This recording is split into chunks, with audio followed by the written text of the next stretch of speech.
निस्वार्थ प्रेम ही मुलगी आपल्या बापावरती करत असते. निस्वार्थ. तुम्ही म्हणाल महाराज मुलगा का करू शकत नाही? मुलाला विचारा. काय नाही महाराज, 10-50 वर्ष ताप आहे, मग एकदा म्हातारा मेलं मग अख्खी तिजोरी आपली.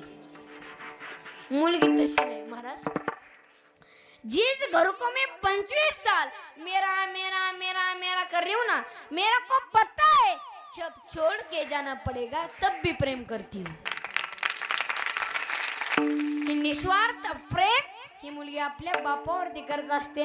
तुम्ही म्हणाल ते कस काय, तर सांगतो. भजन करा.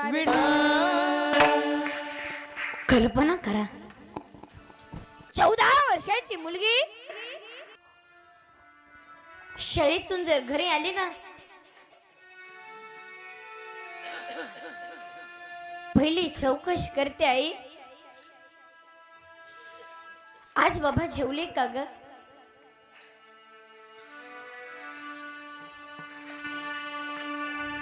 नहीं है बेटी.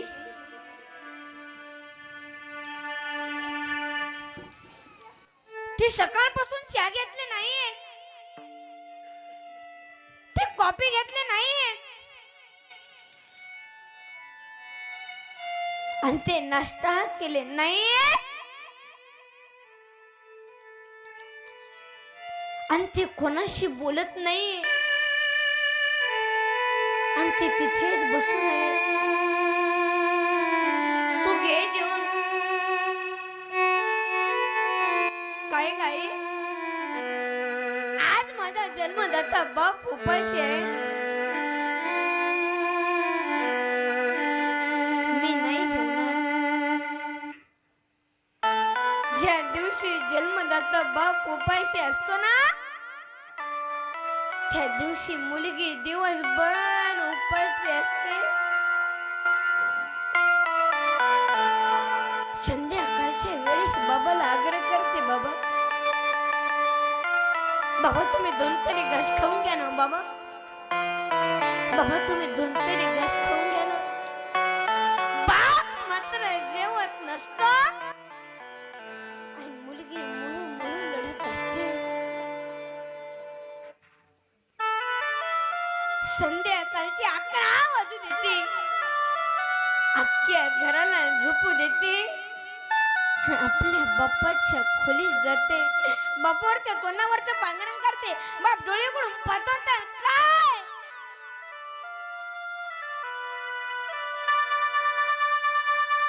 मुलगी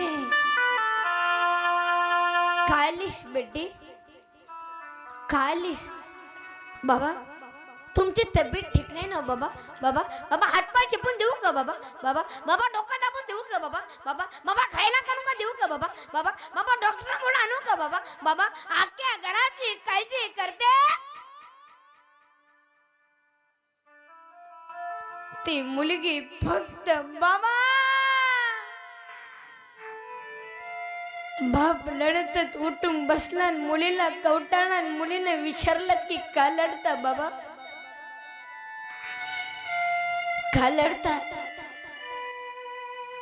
बेटी जेव्हा माझी माई मेली ना, तेव्हा मी 2 वर्षाचा होतो. तेव्हापासून मला सुख भेटलं नाही बेटी.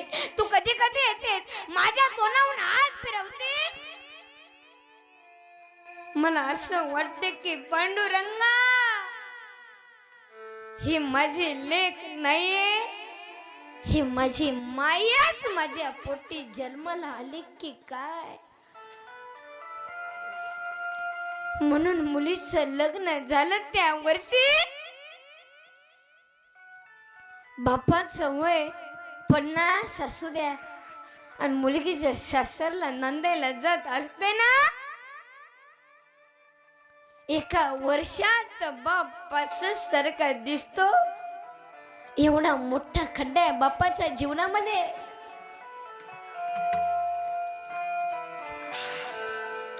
कोणाची बहीण असू द्या, कोणाची लेक असू द्या, कोणाची ताई असू द्या, ज्यावेळेस ते नवरीचे कपडे पदार्पण करते ना, त्यावेळेस तिचा मोठा भाऊ तिच्या पाय पडण्यासाठी खाली वागतो. त्यावेळेस कडकडून मिट्टी मरते आणि सांगते दादा येतो बर का दादा, येतो बर का दादा. अरे तू या घरचा करतायस रे दादा. तू जर काम केलास ना दादा अख्खा परिवार जगेल. आणि तू जर तुझ्या बायकोचं ऐकून वेगळं झाला ना रे दादा अख्खा परिवार वारेवर पडेल रे दादा. अख्खा परिवार वारेवर पडेल. तू माझ्या बाबांकडे लक्ष दे रे दादा. तू माझ्या बाबांकडे लक्ष दे. जेव्हा ती मुलगी बापाकडे ते बापाला कडकडून मिठी मारते आणि सांगते बाबा येतो बर का बाबा, येतो बर का बाबा. अरे तो बाप मात्र त्या खांब्याचं मग जाऊन डसा डसा लढतो. तो बाप आहे का लढणार नाही बाप. आपण जर कुठं कीर्तनाला गेलो ना आपली जर चप्पल विसरली ना चप्पल आपण 3 वेळेस पाहतो अहो इथं ठेवली होती, इथं ठेवली होती. अरे त्या बापानं तर हाताच्या फळासारखा सांभाळ केला. त्या बापानं नानाचं मोठं केलं. त्या बापानं बोधून चालवायला शिकवलं. तीच मुलगी आज सासरला नंदेला जात असते कालंना नाही बा. आपलं किती दुर्भाग्य आहे. तुम्ही मुलगी पोटात असताना मारता. अरे ती मुलगी म्हणते आई मी मोठं होऊन तुझी सेवा करेल गाई. आई तुम्हाला मारू नको ना गाई. आई तुम्हाला मारण्याचा प्रयत्न करू नको गाई. आई मी वंशाला दीपक चालू गाई. ती मुलगी म्हणते 9 महिने 9 दिवसाची झाली लग्न बघण्याची गाय. 9 महिने 9 दिवसाची झाली लग्न बघण्याची गाय. वंशाच्या देवापायी नको पंचे विठुराय.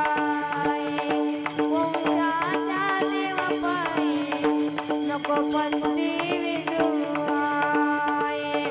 9 महिने 9 दिवसाची झाली लग बघण्याची घाई. 9 महिने 9 दिवसाची झाली लग बघण्याची घाई. वंशाच्या दिव्याबाई नको मंदी विजवाई. वंशाच्या दिव्याबाई नको मंदी विजवाई.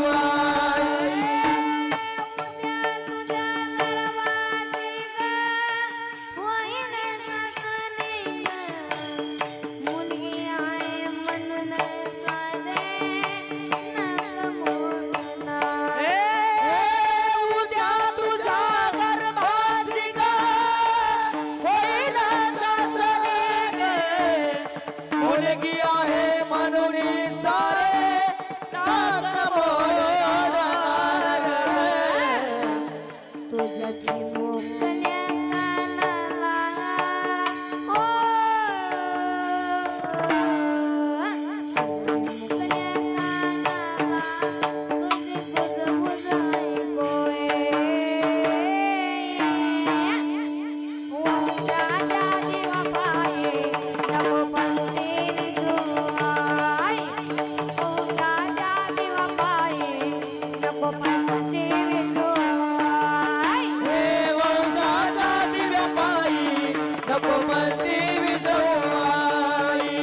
वंशाच्या दिव्यापायी नको पंथी विजवाई. नको पंथी विजवाई. नको पंथी विजवाई. मुलगी पोटात असताना मारू नका. किती आपलं दुर्भाग्य आहे. मारू नका ना रे. लोक म्हणतात आम्हाला मुलगी झाली मुलगी मुलगी पाहिजे. आणि मुलगा झाल्यावर डॉक्टरलाच पेढे मुलगा झाला. तर डॉक्टर म्हणला मला काय सुख ना दुःख. मुलगी झाल्यावर तोंड टाकतात. तुम्ही कोण होता? काय महिला मंडळ तुम्ही कोण होता? मुलगीच होता ना, मग आपल्याला मुलीचा जन्माचा आनंद केला पाहिजे ना. मुलगाच पाहिजे. बूट घालून आली ती बापाला. हे कलियुग आहे. आणि जेव्हा ती मुलगी एक पाऊल पुढे टाकते आणि मागे परतून पाहते, आणि दुसरा पाऊल पुढे टाकते आणि मागे परतून पाहते, म्हणून कन्या सासुऱ्यासी